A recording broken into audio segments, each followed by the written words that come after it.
आजच वाचा कलरफुल उद्यासाठी असं म्हणणाऱ्या महाराष्ट्र टाइम्सच्या नाशिक आवृत्तीने अवघ्या 2 वर्षांच्या वाटचालीत नाशिककरांसोबत खास नातं निर्माण केलंय. नाशिकच्या प्रगतीला गती देण्यात मटाही आपला वाटा उचलतोय. याच बांधिलकीतून महाराष्ट्र टाइम्सने तयार केलं नाशिक रायझिंग नावाचं एक व्यासपीठ, जिथे जाणत्या नाशिककरांनी मांडला नाशिकच्या क्षमतांचा लेखाजोखा. तब्बल 2 महिने सुरू राहिलेल्या नाशिक रायझिंगचा एक दिमाखदार सोहळा नाशिकमधील हॉटेल ताज द गेटवेमध्ये नुकताच संपन्न झाला. त्यावेळी नाशिक रायझिंगविषयी सांगताना मटाच्या नाशिक आवृत्तीचे प्रमुख सचिन आहिरराव म्हणाले, 8 जून 2011ला 2 वर्ष आणि 20 दिवसांपूर्वी याच हॉलमध्ये मुख्यमंत्री पृथ्वीराज चव्हाण यांच्या हस्ते महाराष्ट्र टाइम्सच्या नाशिक आवृत्तीचं उद्घाटन झालं होतं. या 2 वर्षाच्या कालावधीमध्ये, या 2 वर्षाच्या वाटचालीमध्ये आम्ही नाशिकशी, महाराष्ट्र टाइम्सशी खूप पूर्वीपासून असलेली नाळ अधिकाधिक घट्ट करण्याचा प्रयत्न केला. 2012च्या ऑगस्टमध्ये आम्ही एक बातमी प्रसिद्ध केली. ती बातमी होती की झपाट्याने वाढणाऱ्या शहरांमध्ये नाशिक जगात 16वं, आणि आपल्या स्वतःच्या अप्रिसिएशनची किती आस या शहराला आहे हे आम्हाला त्याच्यातून जाणवलं. मला वाटतं नाशिक रायझिंग हा जो उपक्रम आहे, ती बातमी त्या नाशिक रायझिंगचं बीज होतं. नाशिक एक महानगर म्हणून कसं उदय पावतंय याचं आपण डॉक्युमेंटेशन का करू नये, याचा धांडोळा का घेऊ नये, याचा उहापोह का करू नये, आणि त्यातनं नाशिक रायझिंग ही कन्सेप्ट जन्माला आली. हे महाराष्ट्र टाइम्सचं नाशिककरांसाठीचं तयार केलेलं व्यासपीठ आहे, आणि त्या क्षेत्रातल्या लोकांनी त्यांची भूमिका, त्यांचं विजन, त्यांचा सगळा या मागचा विचार हा सगळा नाशिक रायझिंगमधून मांडला. विचार केला तो आम्ही फक्त आमच्या पुरता मर्यादित ठेवला नाही, तर शहर घडवण्यात जी जी क्षेत्र महत्त्वाची भूमिका बजावतात त्या क्षेत्रातल्या महत्त्वाच्या कर्त्या लोकांना आम्ही या नाशिक रायझिंगमध्ये सहभागी करून घेतलं. विविध क्षेत्रात कर्तृत्व गाजवून नाशिकची मुद्रा उमटवणारे हे रायझिंग स्टार्स म्हणजे रिसर्च फोटोग्राफर प्रसाद पवार, एव्हिएशन सेक्टरच्या अवकाशातला उगवता तारा मंदार भारदे, डिक्शनरी मॅन सुनील खान बहाले आणि नाशिकला आयटी उद्योगाची ऐट मिळवून देणारे पियुष सोमाणी, आंतरराष्ट्रीय धावपटू मोनिका आथरे आणि agro processing entrepreneur Manisha Dhatrak. यापैकी प्रसाद, मंदार, सुनील आणि पियुष यांचा सत्कार टाइम्सचे रिस्पॉन्स डायरेक्टर श्री रणजित काटे आणि नाशिक रिस्पॉन्स हेड मंजिरी शेख यांच्या हस्ते करण्यात आला. या सोहळ्यात टाइम्सचे रिस्पॉन्स डायरेक्टर श्री रणजित काटे यांनी टाइम्स ग्रुपची प्रागतिक विचारसरणी विशद करून सांगितली. एक्सपेक्टेशन हे होतं की नाशिकला टाइम्स ग्रुपनी नाशिकच्या बाहेर शोकेस केलं पाहिजे, आणि ते म्हणाले हे एक्सपेक्टेशन आम्ही नुसतं टाइम्स ग्रुपकडून करू शकतो, बाकी कोणी ते नाही करू शकत. So we want Nashik to be showcased in important metros, important platforms like Economic Times, which is the largest business paper in this country, Times of India in Bombay, Delhi, Bangalore, Chennai, जिथे decision making आहे आज आहे central लेवलला. So the expectation नाशिककरांनी सांगितलं की तुम्ही नाशिकमध्ये जरूर स्टर करा आणि चर्न करा, but please showcase Nashik and the good that Nashik is doing outside Nashik also. I am very happy to say की जी महाराष्ट्र टाइम्सची ब्रँड टीम आहे त्यांनी रायझिंग नाशिकवर एक कॅम्पेन करून नाशिक जे चेंज होते, जे इम्प्रूव्ह होते, कारण सगळ्यांना हिस्टॉरिकल नाशिकची स्टोरी माहीत आहे. So first is spirituality, second is agriculture or agri processing, but we want to add other dimensions also. म्हणून आपण बघतोय उदय एक महानगराचा. सो क्लिअरली नाशिककडे रॉ मटेरियलची कमी नाही आहे, सगळ्या प्रकारचं रॉ मटेरियल आहे, ते आपण प्रेझेंटेशनमध्ये बघितलं. So I would like to assure you on behalf of Times Group that Times Group is fully committed to a holistic rise of Nasik. Mumbai नंतर Pune became a huge destination. मला खूप चांगलं वाटलं जेव्हा काही नाशिककरांनी म्हटलं की maybe necessarily we are not aspiring to be Pune. तर एक्सपेक्टेशन आहे की बॅलन्स्ड होलिस्टिक सिटीज इमर्ज होतील, आणि मला माझ्या एक्सपिरियन्सने असं वाटते की Nashik is a prime candidate not only at Maharashtra level but at the level of India. नाशिकला ग्लोबल ओळख मिळवून द्यायची तर ब्रँडिंग आणि पर्यायाने लोगोचीही गरज आहे. अशा विचारातून मटाने घडवा नाशिकचा लोगो ही स्पर्धा घेतली. त्यातून हजारो नाशिककरांच्या सहभागातून निवडल्या गेलेल्या लोगोचं अनावरणही या सोहळ्यात करण्यात आलं. हा लोगो घडवणाऱ्या श्री तुषार देशमाने यांना महाराष्ट्र टाइम्सच्या ब्रँड डेव्हलपमेंटचे deputy general manager Rohit Dabholkar यांच्या हस्ते गौरवण्यात आलं. शिक्षण, उद्योग आणि इन्फ्रास्ट्रक्चर या 3 मूलभूत क्षेत्रांमध्ये नाशिकला जोमाने पुढे नेण्यासाठी काय करायला हवं याचा आराखडा यावेळी तज्ज्ञांनी मांडला. या तज्ज्ञांचा सत्कार महाराष्ट्र टाइम्सचे असोसिएट एडिटर श्री अशोक पानवलकर, टाइम्सचे रिस्पॉन्स डायरेक्टर श्री रणजित काटे यांच्या हस्ते करण्यात आला. युवा शिक्षण तज्ज्ञ सचिन जोशी यांनी नाशिकने शैक्षणिक क्षेत्रात साधलेल्या प्रगतीचा अभ्यासपूर्ण आलेख यावेळी मांडला. शिक्षण क्षेत्रामध्ये मी प्रयोग करत असतो सातत्याने, म्हणजे वेगवेगळे प्रयोग चालत असतात, संशोधनं चालू असतात. हे करत असताना एक लक्षात आलं की कुठलाही समाज, कुठलीही सिटी, या समाजाची प्रोग्रेस जी होत असते त्याचे रूट्स असतात ते म्हणजे त्याला देण्यात येणाऱ्या शिक्षणामध्ये. इंडियामध्ये private education sector is estimated to reach 42,000 crore, around $70 billion. आणि सर्वात महत्त्वाचं, विदिन 5 इयर्स 2018 मध्ये हीच इन्व्हेस्टमेंट $115 बिलियन होणार आहे. ही फक्त प्रायव्हेटची. I am not talking about government. आता प्रश्न हा आहे की एवढ्या मोठ्या प्रमाणामध्ये एज्युकेशनमध्ये इन्व्हेस्टमेंट होते, शिक्षण क्षेत्रामध्ये एवढ्या मोठे बदल होत आहेत, हा सर्वांचा फायदा आपल्या नाशिक शहराला होणार आहे का? या संधीचं दार नाशिक शहरासाठी उघडता येईल का? नाशिक हे एज्युकेशनल हब होऊ शकतं का? त्याचा विकास होऊ शकतो का? आणि सर्वात महत्त्वाचं, नाशिकमध्ये हे पोटेन्शियल आहे का?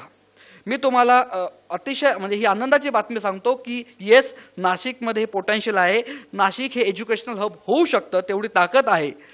कालच पुणे युनिव्हर्सिटीने स्पेशल कॅम्पस म्हणून नाशिकची निवड केली. संपूर्ण महाराष्ट्रात याचा मान नाशिकला मिळाला. नाशिकमध्ये चांगले इन्व्हेस्टर्स इथं आहे. मुंबई, पुणे, नागपूरहून लोक इथे इन्व्हेस्ट करता आहेत. एज्युकेशन इन्स्टिट्यूट येत आहेत. दिल्लीने सुद्धा आता म्हणजे दिल्ली पब्लिक स्कूल नाशिकमध्ये आली. त्यामुळे सगळ्या भारतातून लोक नाशिकमध्ये इन्व्हेस्ट करतायत. नाशिकला एकतरी कृषी विद्यापीठ यायला हवं. नाशिकला फिनिशिंग स्कूल यायला हवेत. प्रयोगशील शाळेची संख्या वाढली पाहिजे. वायनरी कॉलेजची वाढ व्हायला पाहिजे. वायनरी कंपनीजने त्या संदर्भात कोर्सेस चालवायला पाहिजे. म्हणजे शिक्षणात बदल हवा आहे का? तर हो, पण तो दिशादर्शक बदल हवा आहे, नुकताच बदल नकोय. उद्योग नगरी ही नाशिकची आधुनिक ओळख अजून ठळक करण्यासाठीच्या उपायांचा आढावा उद्योजक श्री अभय कुलकर्णी यांनी यावेळी घेतला.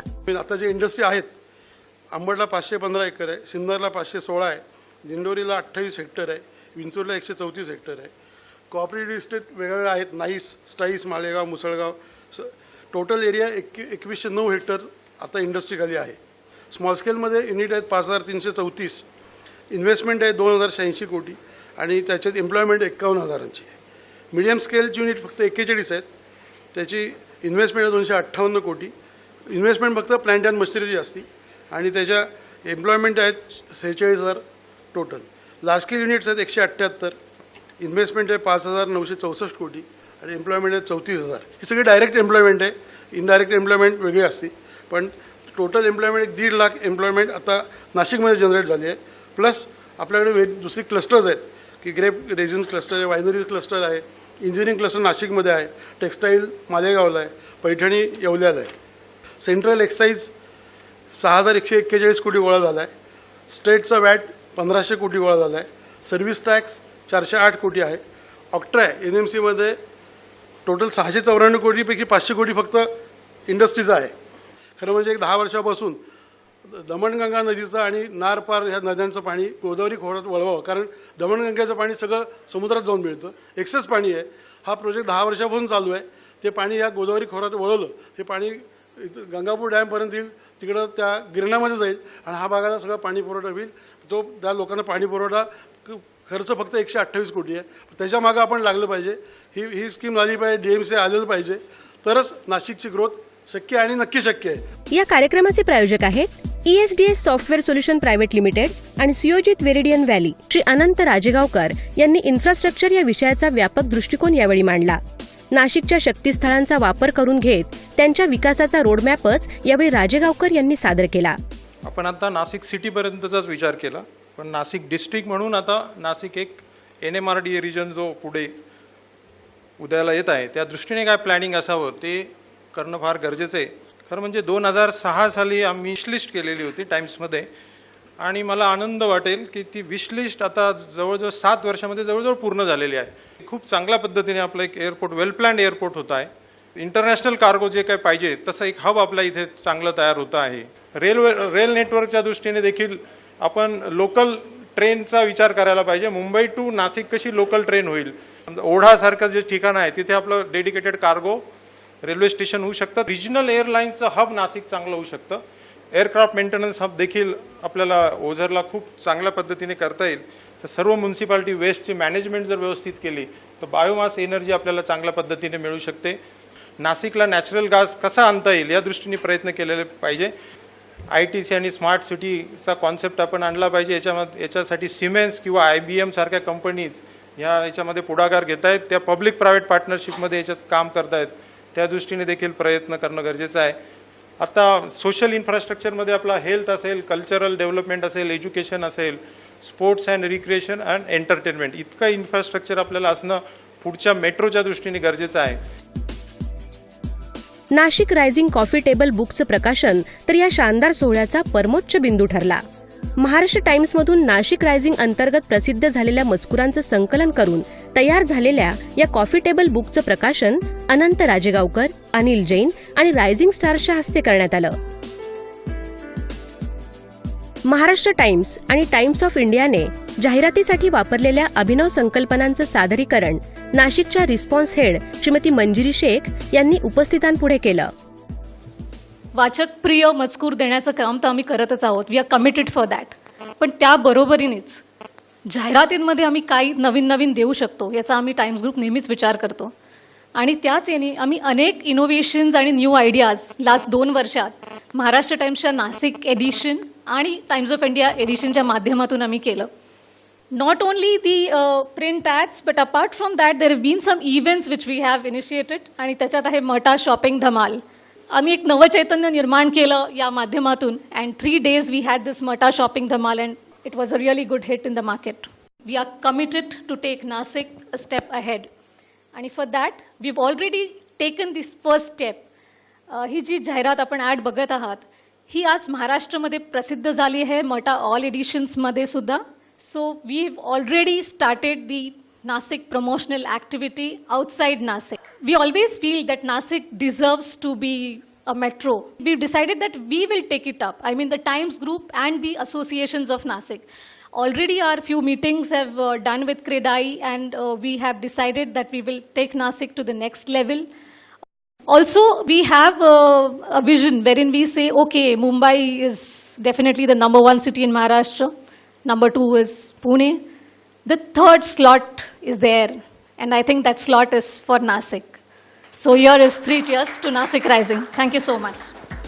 नाशिक रायझिंग अभियान संपलेलं नसून ते यापुढे नाशिककरांनीच पुढे न्यायचं आहे अशा आशावादासह महाराष्ट्र टाइम्सचे असोसिएट एडिटर श्री अशोक पानवलकर यांनी उपस्थितांचे आभार मानत कार्यक्रमाची सांगता केली. की नाशिक रायझिंग हे 8 जूनला संपलेलं नसून ते 8 जूनला सुरू झालेलं आहे आणि ते याच्या पुढेही चालू राहणार आहे. आत्तापर्यंत फक्त महाराष्ट्र टाइम्सनी ते नाशिक रायझिंग कॅम्पेन चालू केली, पण याच्या पुढे आपण आपल्या सर्वांना बोलवण्याचं कारण हे की ही सगळी मोहीम आपल्या सहकार्याने आणि आपणही पुढे नेणार आहात. तुमच्या मदतीला महाराष्ट्र टाइम्स आहे आणि तो याच्या पुढेही राहील.